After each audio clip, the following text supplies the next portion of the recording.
오세훈 서울시장의 재건축 규제 완화 공약으로 벌써부터 일부 재건축 단지들이 들썩이고 있습니다. 정철진 경제평론가와 짚어보겠습니다. 어서 오세요. 네, 안녕하십니까. 네.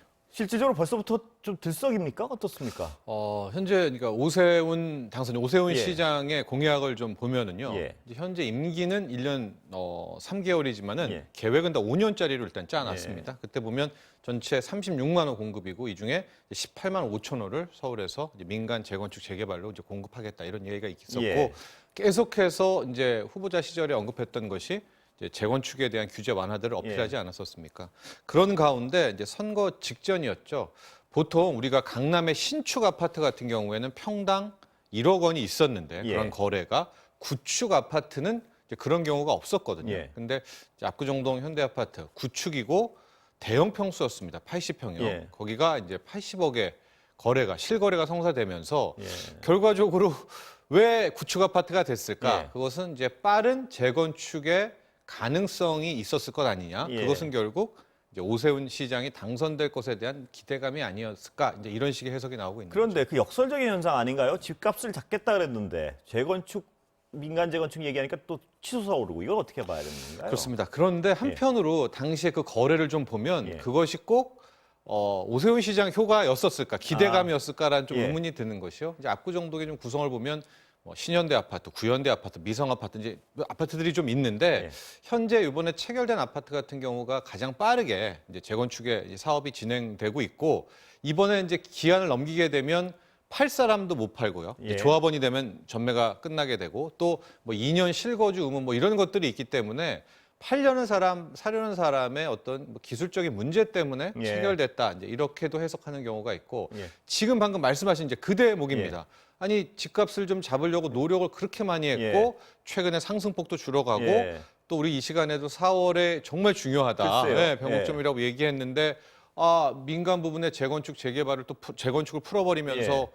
가격을 올리게 하면 어떻게 하느냐라는 우려인데 결론부터 말씀드리면 좀 쉽지는 않아 보입니다. 예. 그것이 예. 지금 이제 오세훈 시장이 약속했던 좀 공약으로 내걸었던 그런 부분들이 그렇게 빠른 시간 내에 이게 해결이 될 가능성은 낮거든요. 가령 예. 이제 기존의 35층 한강변 35층의 이 재건축을 더 확대해서 50층으로 하겠다라는 것도 결과적으로는 뭐 시의회, 구의회를 거쳐야 되는데 다 이제 민주당이 이제 장악하고 있단 말입니다.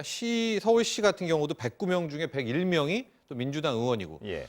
이것도 좀 복잡하고요. 뭐 재건축 초과이익 환수제 이거는 거의 중앙정부 차원이고요. 안전진단부터 해야 될 텐데 이것도 또 국토부의 영역이고 그랬기 때문에 아마도 그런 기대감은 있겠지만 실질적으로 성사되는 과정에서는 이게 뭐 만만치는 않은 이제 그런 과정들이 있을 것 같습니다. 그 부동산 대책에 대한 해법이야 뭐 여러 어떤 그 해법을 제시할 수 있겠지만 시청자와 국민 입장에서 이렇게 보면 일단 어떤 대책을 하더라도 실효적으로 좀 집값이 안정돼야 된다는 거는 굉장히 바라는 반대예요, 누구도. 네. 그런데 지금 아까 말씀하셨지만 그 이사 대책 이후에 좀 가라앉던 추세가 바뀌는 게 아니라 하고 걱정이 좀 있습니다. 예. 추세를 계속 말씀드리면 바꾸기에는 예. 뭐 오세훈 시장 혼자서 지금 뭘 하기에는 예. 역부족인 데다가 어쨌거나 이번 임기는 1년 이제 3개월인 것 아니겠습니까? 근데 제가 좀 약간 걱정하는 것은 이게 정쟁화가 될 수가 있겠다. 가령 만에 하나 현 상황에서 이제 집값이 안 잡히고 더 올랐다라고 막 하면 이제 근데 계속 멈춰 있을 거 아니겠습니까? 그러면은 오세훈 시장 측에서는 내가 규제 완화를 통해서 빠르게 공급하려고 하는데 막아서 올랐다라고 하겠고요. 또 반대편에서는 이제 정부에서는 아니 지금 공공으로 잘 가고 있는데 괜히 민심을 들뜨게 만들어 가지고 또 올랐다라든가 뭐 이런 식으로 한 내년 대선이 이제 3월 아닙니까? 정쟁화될 가능성이 현재로서는 이제 가장 높지 않을까. 이게 어떤 한켠에 이제 뭐 합의하에서 그럴 가능성들은 좀 낮아 보이는 것 같습니다. 정쟁화 안 되려면 집값이 좀 잡혀야 될 것 같습니다. 그럼 가장 좋겠죠. 자, 그러면 거꾸로 한번 여쭤볼게요. 오세훈 시장이 할 수 있는 게 없어서 지금 당장 그 얘기한 민간 재건축이나 이런 게 쉽게 이루어지지 않을 것이다. 그래서 그렇다면 거꾸로 정부 여당의 공공 재건축 재개발인가? 공공 재건축의 경우에는 그 실행이 계속 가능한 건가요? 어떻습니까? 그것도 오세훈 시장이 예. 이걸 뭐 어떻게 할 수 없겠지만 태클을 걸 가능성, 그러니까 힘은 갖고 있는 거죠. 왜냐하면 예. 실질적인 인허가는 또 시청, 구청에서 내고 있는 것이기 때문에 예. 또 하나가 결과적으로 공공주도가 성공하려면 해당 토지주들, 해당 예. 주민들, 조합원들이 받아들여서 가야 될 것 같은데 예.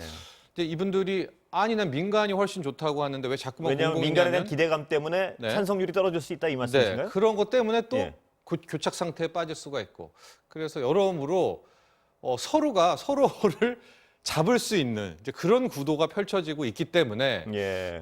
현재로서는 뭐 이게 정책 때문에 올라가고 어떤 한 켠의 뭐 힘 때문에라는 방향성보다는 오히려 저는 좀 외적인 부분들 계속해서 예. 말씀드리지만은 뭐 물가라든가 뭐 금리라든가 아니면 전체 경제 전반에 따라서 나오게 되는 뭐 그런 것들의 영향이 크지 않을까 이렇게 보고 그리고 있습니다. 4월에 부동산 시장의 동향이 굉장히 중요하다는 말씀을 여러 번 네. 같이 하셨는데요.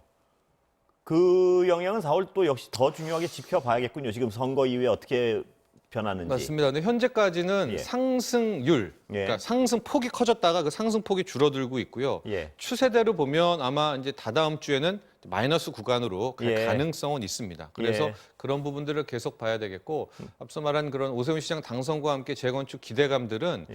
아마도 해당 조합원들이 이게 될지 안 될지를 더 잘 알 것 같아요. 예. 지금 가장 좀 그러니까 관심이 높은 데가 압구정동이랑 서울의 여의도 두 곳인데 예. 과연 35층 규제를 완화한다고 했을 때 이제 해당 또 민주당 중심의 시의원, 구의원들이 뭐 조례 개정 이런 거에 얼마 더 협조하겠느냐. 뭐 이런 현실적으로 쉽지 않다. 거의 그렇죠. 불가능하다 이 네, 말씀이시죠. 그럴 것 같습니다. 그렇다면 말씀하신 그 하락 추세선은 유지될 가능성이 크다 뭐 이렇게 볼 수도 있는 거 아닌가요? 그런데 이게 예. 완전히 변곡점이 나오려면 예. 단순한 하락보다는 그때도 계속 말씀드리지만은 예. 큰 급매물 거래, 금매물이 네, 나와야 거래들이 몇 건씩 성사가 되면서 완전히 추세가 바뀌는 흐름이 이제 큰 보여져야 이제 비로소 꺾였구나라는 그런 확인이 될 것 같습니다. 그렇다면 4월 흐름을 자세히 관찰하는 건 정말 중요하겠군요. 역시 네, 지금이. 그렇습니다. 하고 예. 4월, 5월에 이 타임을 놓치게 되면 내년 3월은 이제 대선 구도기 때문에 예. 거의 이제 빠르게 완전히 좀 멈춰 있는 구간으로 정책적 불확실성 때문에. 맞습니다. 정치적 예. 불확실성 때문에 또 정권에 바뀌는 불확실성 때문에 멈춰 있을 가능성이 또 있거든요. 예. 그러니까 4월, 5월이 어쨌거나 올 한 해 전체로 보면 마지막 확인할 수 있는 구간인 것 같습니다.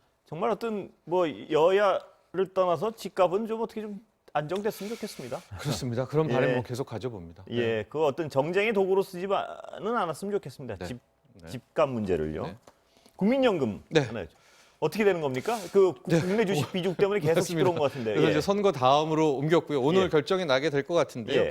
현재 올해 오늘 나죠. 네네, 몇 시쯤 예정돼 있어요? 저녁 때쯤 나올 것 예. 같습니다. 똑같이 장 끝나고 아마 나오게 될 것 같은데요. 이제 16.8%입니다. 국민연금이 예. 국내 주식을 보유 비중을 예. 타겟으로 한 것이요. 16.8%. 예. 근데 여기에 이제 전략적인 밴드, 전술적인 밴드가 좀 나눠져. 약간 복잡하긴 한데요. 전략적인 밴드가 현재는 2%포인트 상하입니다. 예. 왜냐하면 운용하다 보면은 뭐 새에 따라 전략적으로 더 넓힐 수도 있고 더 예. 국내 주식을 줄일 수도 있고요. 그다음에 예. 전술적인 부분이 또 3%포인트가 있어요. 예. 이것은 펀드 매니저가 운용하다가 예. 바뀔 수가 있는. 예. 그런데 지금 논의되는 것은 앞서 말한 그 전략의 예. 2%포인트를 3.5%포인트로 이제 확대하자. 예. 그렇게 될 경우에는 현재 16.8%니까 최대치까지 채우면 18.8. 20%까지도 넘게 되죠. 예. 3.5를 더하게 되면 3.5를 예. 16.8에 3.5를 더하게 되면 그러면 현재 뭐 한 18까지 줄였으니까 오히려 더 파는 게 아니라 이제 더 살 살 수도 있다. 여력이 예. 다시 말씀드리면 꼭 사야 된다는 게 아닙니다. 이거는 이제 오차 범위 같은 걸 준 거니까요. 그러면은 시장에서는 약 한 11조 원 정도의 예. 추가 매수 여력은 이제 가질 수가 있게 된다. 이렇게 말씀드립니다. 네. 찬반이 팽팽하다고요. 그렇죠. 국민연금 내부에서는 네, 지금 내부에서. 뭐 취재 기자들 예. 말 들어보면 이걸 왜 휩쓸려서 해야 예. 되느냐라는 이제 그런 반발들도 있다라고 하는데요. 그랬기 때문에 선거 전에는 결정을 예. 못 내렸고 오늘은 결정 지게 될 것 같은데 전망이 나와 있습니까 좀? 팽팽한 것 같아요. 팽팽합니다. 네, 근데 문제는 예. 이제 다음 달이 되면 5월 3일부터 공매도가 이제 시작이 다시, 예. 되지 않습니까? 예. 그래서 좀 우려하는 쪽에서는 공매도 세력들이 국민연금 비중 축소를 보고 있지 않겠느냐. 예. 그러면 계속 기계적인 매도만 이어간다면 그걸 놓고 더 때릴 수가 이제 예. 있게 되는 왜 예. 그런 포지션을 그런 공매도 세력에게 주느냐. 예. 이제 그래서 좀 요번에 이 완화 폭이라도 이 위아래 상하 폭이라도 좀 넓히는 것이 좋지 않겠느냐는 그런 제언들은 나오고 있습니다. 그런데 다시 한번 혹시 잘 어떤 자세히 들여다보지 않으신 분들도 있을 테니까 네. 왜 국민연금 이게 문제가 되는지 한번 정리를 해볼까요? 무슨 얘기냐면 네. 국민연금이 지금 자꾸 파니까 자기 네.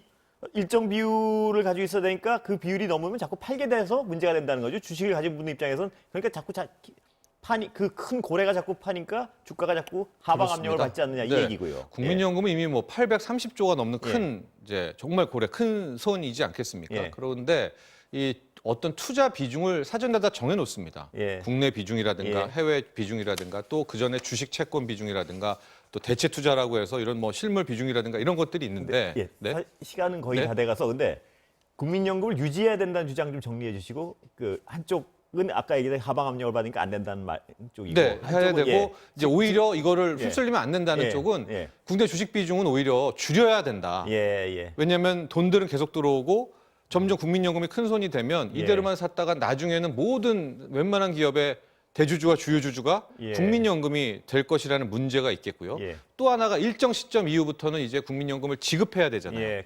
그러면 갖고 있는 주식을 또 팔아야 되면 국내 주식은 뭐 상대적으로 전 세계에서 지금 2% 비중도 예. 안 되니까 출렁출렁 될 테니까. 경제적 논리로 보면 부자가 더 이해가 금방 되는 거 아닌가요? 네, 이제 그래서 점점 이제 국민연금은 주식 비중을 이렇게 낮추고 있기는 한데 예. 막상 이제 동학개미들 개인 투자자 입장에서는 기계적으로 자꾸만 다 매번 파니까 이제 그것이 안타깝고 꼭 그렇게 팔지 말고 뭐 나눠 팔아라든가 이제 예. 이런 것들의 제언들이 나오는 거죠. 대안을 좀 찾아야 되겠지만 하여튼 경제적인 논리로는 지금 현황을 유지해야 된다는 논리도 충분히 이해는 가는 부분이 있습니다. 그래서 이제 오늘 회의 결과가 어떻게 예. 나올지 더 주목되죠. 예, 여기까지 듣겠습니다. 감사합니다.